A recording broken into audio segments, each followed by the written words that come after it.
First Watch with Sheriff Mark Daniels on KWCD Bisbee Sierra Vista. Hosted by Public Information Officers Carol Kappas and Grady Butler. First Watch is brought to you by Sulphur Springs Valley Electric Cooperative. And welcome to your Friday. I'm Grady Butler. Carol Kappas is here, and Sheriff Mark Daniels. Good morning. Good morning, Cochise County. Hello, everyone. Well, let's start off with Cars for Kids today. How did that go? It turned out well for the conditions. If you all remember, a week ago, that wind was horrific, and car people always prep their cars the day before, and that hurt us. That wind was so nasty. We all remember it's kind of the wind of the spring, the worst we had. And then Saturday, the day of the show, actually in the morning it was sprinkling. So the weather didn't. This was out of the 12 years we've done the car shows, probably the most challenging one we had. But long story short, it turned out very well. We raised, I think we're high $50,000 for these kids. Yeah, in our outreach program. So it was a good thing. But the day of the show, we did miss about 100 cars. We had about 180 cars. Usually we're pushing 300. So, again, it goes back to the weather. You can't predict Mother Nature. And in this case, after 12 years, that's our only year. We did all right. We do all right. So, but thank you, again, to all our sponsors and all the people coming out. It was a great day of social. And leaving here today is not going to be an event that is going to be anything other than sad and heartbreaking. Joan Black, her funeral is today. Commander John Black for our Sheriff's Assist team is in charge of all of the volunteer stuff that goes on for the Sheriff's Office, and his wife passed away. So today's her service. You're going to be there along with a majority of our department. So just wanted to say, we're thinking about John and his family. Yeah, and I spoke to John last night. I mean, he's having a hard time, and rightfully so. We all can respect that. And so I spoke to him a little bit last night, and his Joan services are at 10 o'clock at St. Andrew's Church this morning. The rosary's at 10:30 is the Mass and service. So, and then we're going to do a procession to the Veterans Cemetery for Joan. And so John and all his family, you're in our prayers, and Joan, God bless you. Great family. This week you spoke to the Wilcox High School. I did. I had the opportunity to go up and speak to their virtual it's a different name for them. It's like a leadership course for these kids and how they transition into the workforce. So I spoke to the afternoon, 3 different classes in the afternoon at Wilcox High School. We don't get to do a lot with Wilcox. They have an SRO built with them from the police department there. So Miss Crockett, their instructor up there, asked me to come up, and I always enjoy doing that. It's refreshing. It's called therapy for a cop too when you get in front of a bunch of kids, because kids are young, they're blunt, they say it how it is, and there's something to be said for that in today's society. But no, I had a great time up there with the kids, and one of the coaches was in the class, one of their teachers, she's a coach for Wilcox, she sat in on the class, and she told me, I'm taking some of the stuff back to my my athletes and stuff. So we had a good time up there. And then afterwards went out, and I was talking to some of the kids out there in the courtyard, and just, it's a great school up there. So the Cowboys and Cowgirls of Wilcox, thanks for having me. And you were also busy with the new FBI director for Arizona, and his name is Akil Davis. You guys were riding around. Yeah, first time I've met him. So he's the director for Arizona. Got a chance, he called, wanted to meet with me, so came on down, and Adam, our local FBI supervisor, and so all 3 of us went out, hung out, had a beverage, soda, let me just clarify that. And then we went over to the new Border Operations Center. And sharing our operations is so important as we regionalize so many projects and programs and efforts here.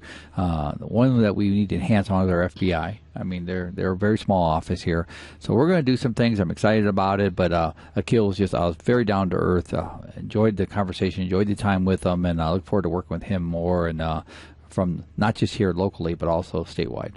We also had a visit from the Maricopa County Attorney's Office, and that was very informative. Brian McIntyre was there as well. Yeah, so Rachel is the county attorney, the elected county attorney for Maricopa County, and she wanted to come down, and she's looking, because they're the byproduct of an open border. They truly are. So when it comes to fentanyl, when it comes to the crime, when it comes to all the issues, the challenges, humanitarian side of it too, is all ended up in Maricopa. That they're going to these urban hubs. And so she wanted to come down and kind of get a better idea of what we're doing down here, how we can collaborate with Brian's office, Brian McIntyre, and then with law enforcement. So I've met her numerous times. Very nice person. And so we had a nice meeting. It was very brief for me. I had so many things going on yesterday, but got an opportunity to spend a few minutes with her and stuff. But my team took her out to the border. A lot of people have never seen the border. It's amazing. We live it. We take it for granted. And I'm not saying it's like, wow, look at this beautiful billboard. I'm not saying that. But what I am saying is, if you haven't seen it, it is unique.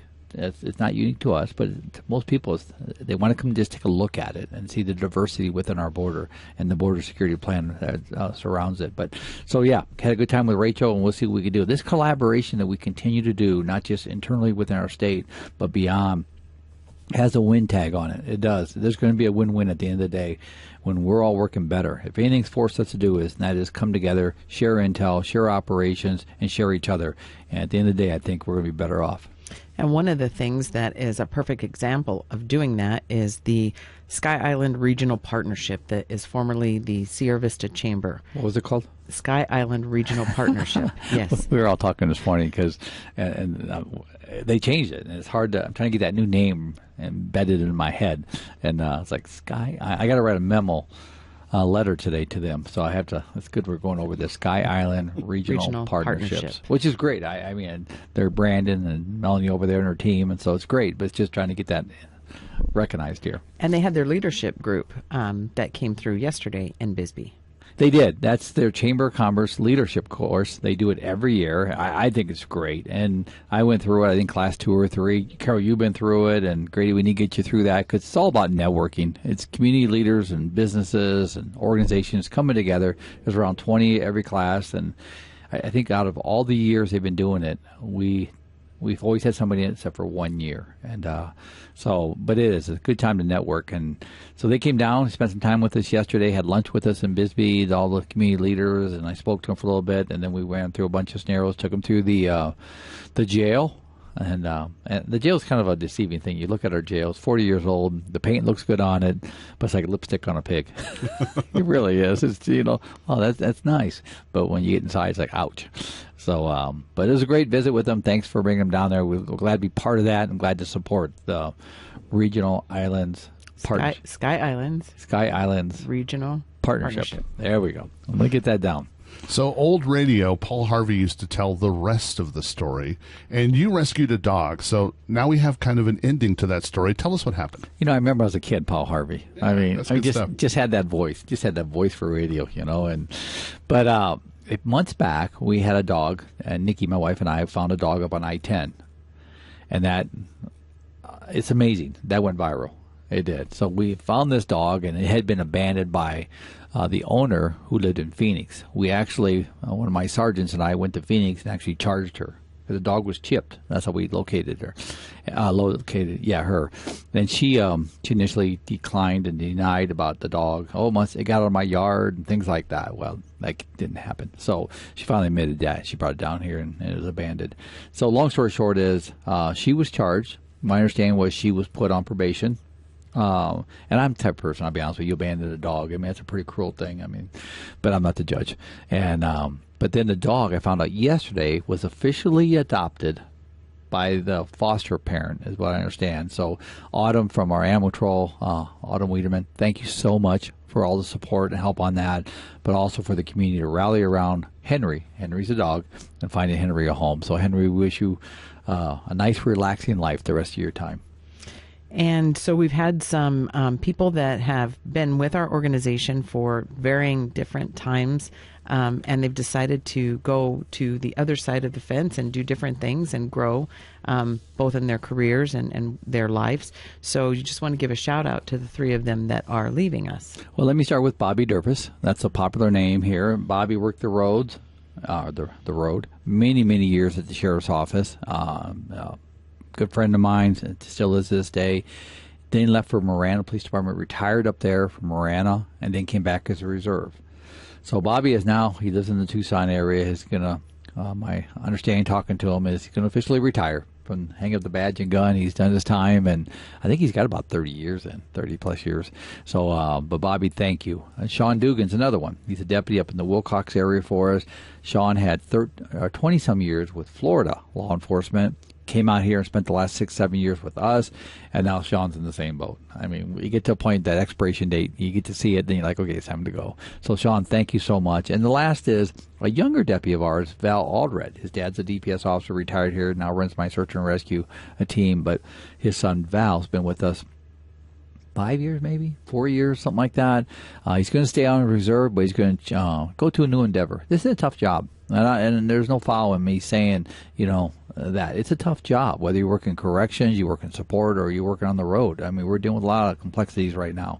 But he's a young man. He's going to go do something else, and based on what he tells me and what he wishes to do. So I wish him well too. But thanks to all three of them for their service to this county. And another one is.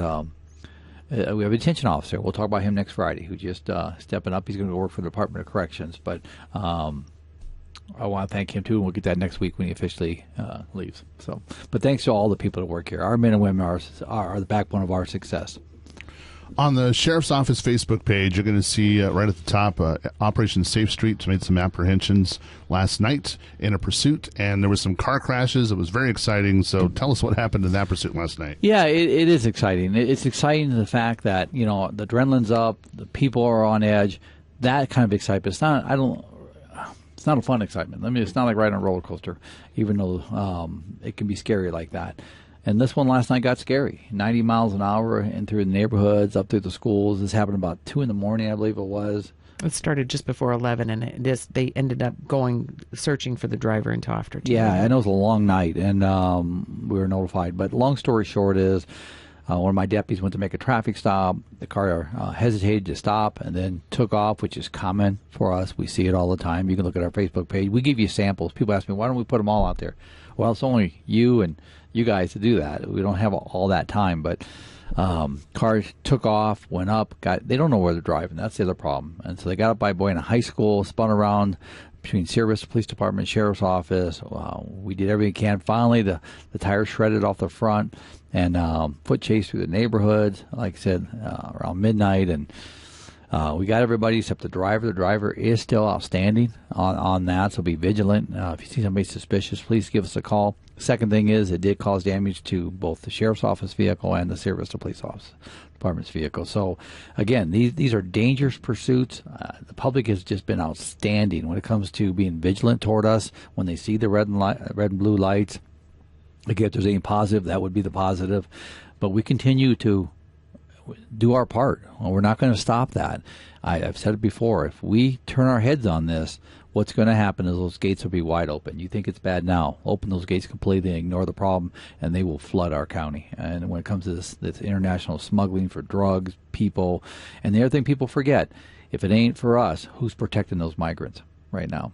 And I mean that. I mean, you shove a 7-year-old in the trunk and you go 100 miles an hour, somebody's got to stop that nonsense, and we're doing our best.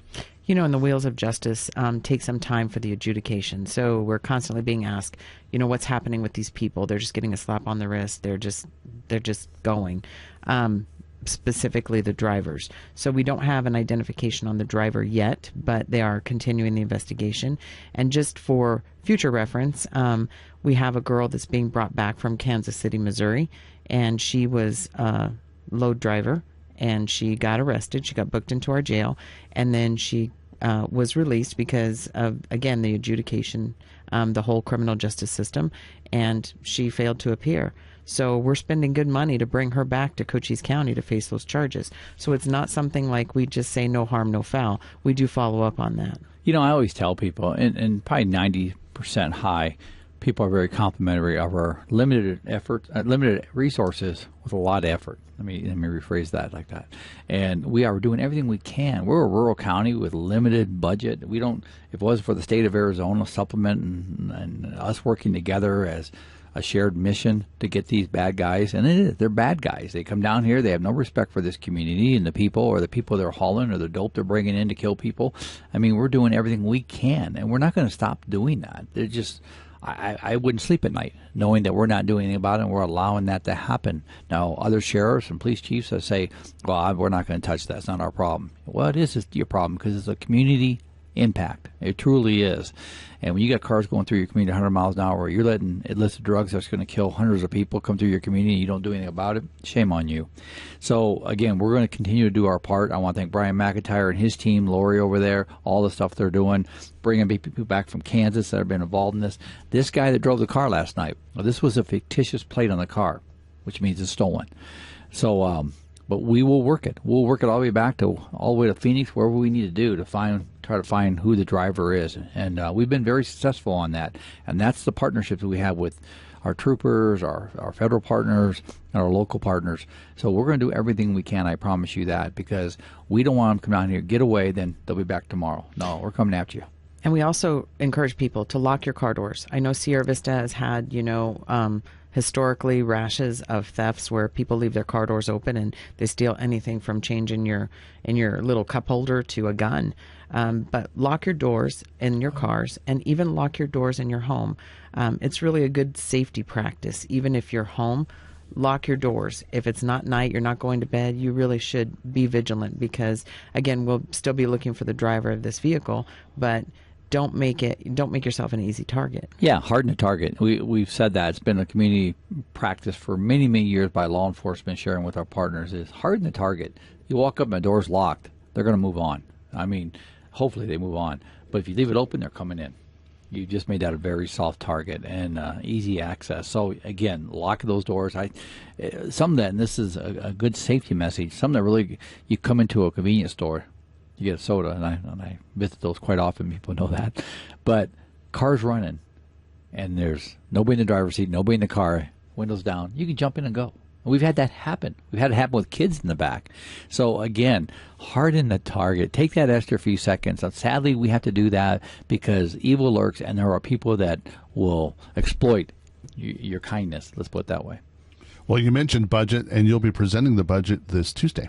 This coming Tuesday. It's a very easy budget. We've been fortunate, and this is something, and we've talked about it with the Chamber Leadership Group yesterday and the many people I talked to, is the fact that if we want something, we go seek it beyond the local community. We take recycled tax dollars or private funds and bring them back in and make them work here. And majority of that, probably 98% of all our grants come through state and private. And very few come. I bet if we have 2%, I'd be shocked. Probably even closer to 1% of all our grants are federal, which is a real sticker to me when it comes to the fact that a lot of what we're doing, well, probably 40 to 44% of what we do right now and for crime is border related, which is an international federal issue, but they're nowhere in sight. And that's where I can speak all day on that, but I won't. The reality is, we're going out there, we're seeking money, over $100 million. We're way above that right now to support these programs, to buy equipment, to buy vehicles, on and on, pay personnel. Look at jail costs, $9.4 million in 2 years for border-related crimes that the local people, our taxpayers, don't have to pay because we've sought other ways. The state of Arizona, by the way, is paying a lot of that bill. So, again, we're going to present the budget Tuesday at 1 o'clock. The only thing I'm asking for is a little bit of bump for my personnel people. I think that's reasonable. They're out there putting their lives on the line every day. Now, and I know there's going to be, look at the economy, look at that. Yeah, look at it. We're living it too. But these people have to survive. They have families, and they're putting their lives on the line to protect us every day. I don't think, and I'm asking, I think it's $200,000 is what I'm asking for. And people say, that's a lot of money. Now you're looking at $1 million budgets. It's not. And we're the largest office within the Cochise County. So, again, and I'm very proud of the reputation, and that's what I hit on. If we weren't serving the people properly, we didn't have a return, or the people in the department didn't like the work for me or the county, that's a whole different story. But we've proved our worth. Our pride and ownership there. So, again, that's going to be Tuesday at 1 o'clock. So you can tune in. Please tune in. And it's the Cochise County Board of Supervisors. You can tune in on that, and I encourage people to do that. And also recognizing people that work with us is next week's going to be huge. And it's always the same week for two different, very important groups of people. So next week we have National Telecommunicator Week, which is our CCOM people. And then we also have Animal Control Officer Week. So we have to make sure we fit both of those into like an appreciation schedule. Yeah, and two vital parts of public safety. If we don't get the 911 calls and we don't get the calls for service, we can't go. So thank you to our communicators. That it's a tough job. And Carol, you've done it for many, many years. You ran our communication center, and you're vital to our academy we did here last year and a half ago. And it's a tough job to sit there and the disciplines and the composure and the professionalism that all has to play out when you're dealing with somebody that's either irrational or they're emotionally distraught. I mean, either way that comes that way. And so thank you to all of them for keeping us safe and telling us where to go in a lot of ways. And then the other ones are animal control officers. I mean, We only have, what's it, 4 of them now right now? I think we have 4 and a USDA for our wildlife side of it. And they do. They go out there every day, and I hear them all day long respond to animal control calls, dogs at large, and you name it, a rabid dog, whatever. And we'll talk about that in a minute. And all the different aspects of animal and care and protection. So thank you to our animal control officers for all they do, and the dedicated. I have all ladies except for Al's our USDA, but thank you to all of them for what they do. And even taking care of for Douglas Shelter. Right now, yeah. Right now we're dealing with the Douglas Shelter. We're running their shelter for them, and we're handling priority calls for animal down there. I heard them down there yesterday, in fact. So again, they're just great to be around. They really are. And the deal with Henry, or the situation we had a couple months ago with all those wildlife animals. I mean, we were out there till 2 a.m. addressing these animals. I was out there with them. They're crawling under sheds, and I'm like, God, I feel guilty. Let me under there too. So, but no, they're dang good workers. So thanks to all of them. Yeah, you think dogs and cats, but there's so much more than just dogs and cats with animal control. Oh, yeah, chickens, roosters, I mean, and there's a lot of things that we go beyond the scope. If it's an animal, we're usually there. I mean, we're truly usually there. And the compassion they show for these animals and their disciplines is incredible, incredible. They see some bad things. They see the bad side of people, too, let me say, when they neglect these animals. Well, you're going to be taking a trip to Texas tomorrow. Tell us about that. So I'm heading to Texas tomorrow. So I'm going to leave early in the morning, flying out. My flight's at 6 in the morning, flying to Texas to speak at around lunchtime to the International Association of Chiefs of Police. Going to do that tomorrow, and then they're having their conference there, and then flying back in the afternoon. So I'll be back by 8, 9 o'clock tomorrow night. So it's a quick day, long day. I leave here around 3:30 in the morning to get to the airport. But again, it's our opportunity where I can go out there, and I've addressed IACP numerous times. And this is I think their mid-year conference they're doing in Dallas, but it's an easy 2-hour flight out, 2 hours back. But I want to make sure, and I get the opportunity to speak on our border, but not just of what the challenges are, but what the innovative efforts are. We're doing some amazing things here, and I'm just so proud of our team. And every time I walk through our border center, which has a soft opening right now, that I walk through and see all the amazing things going on there. I walked into a brief the other day on going after some people. I thought, yeah, go get them. So yeah, I'm proud of all the work going over there by the men and women. And one of the things that I think that we missed last week, but I didn't want to neglect it again, is just saying how much we feel for the family of Tom Collins. He used to be a county attorney for many, many years in Maricopa County. There's case law with him, but he actually came to Cochise County, and he passed away a couple of weeks ago. So we just want to make sure that the family knows that, he was an integral part of Cochise County for many, many years. And a criminal justice. Had that rancher in him too, but he's a Superior Court judge. Mm-hmm. Yeah, I remember when he was a judge up there, and just a good old guy, man. He was. I saw he passed away a couple weeks. I'm glad you brought that up, so we can give him a shout out and remember him and for who he was and what he brought and part of the legacy of Cochise County. But God bless you, Tom, man. And like I said, he was didn't take no crap off the bench. I'll just tell you that much too. He was pretty down to earth, and so I liked him. So God bless you, my friend. And for your safety message today, you wanted to talk about wild animals and rabies. Well, 'tis the season, number one. As it warms up, people are out hiking, out in their, just doing their thing.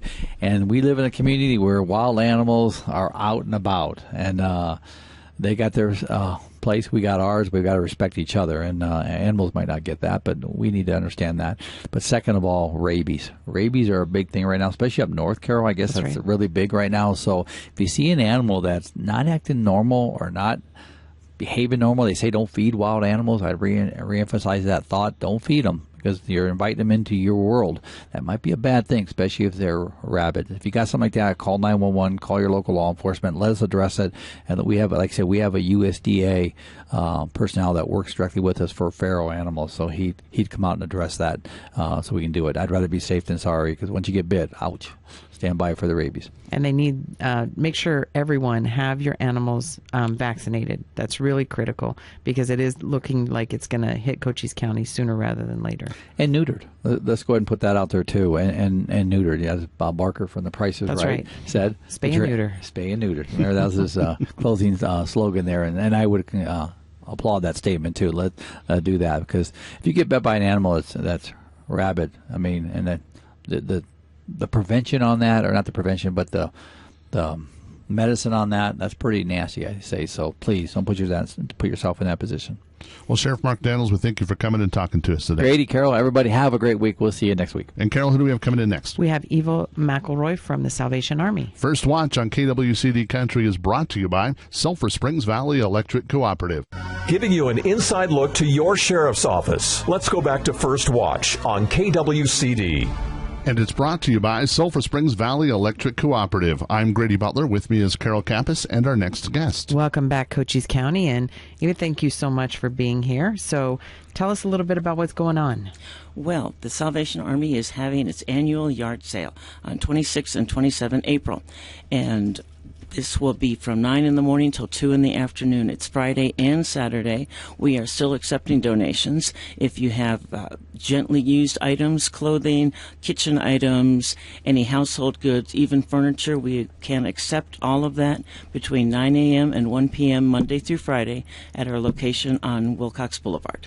All right, so we're looking for donations, and that's where the community steps up. So if you've got stuff that's in your garage, gently used, you know it can resale, make sure you get it to the Salvation Army because they need it for their programs, which you've got lots of them. So the Salvation Army is where you need to be, and then go shop the yard sale and buy all the stuff. So give us where you want to donate it, and give us also the dates and times again. 26 and 27 April are the actual sale dates. You can donate anytime between now and then, Monday through Friday. We are there from 9 to 1. If you can't make it during those hours, please give us a call and we will accommodate you.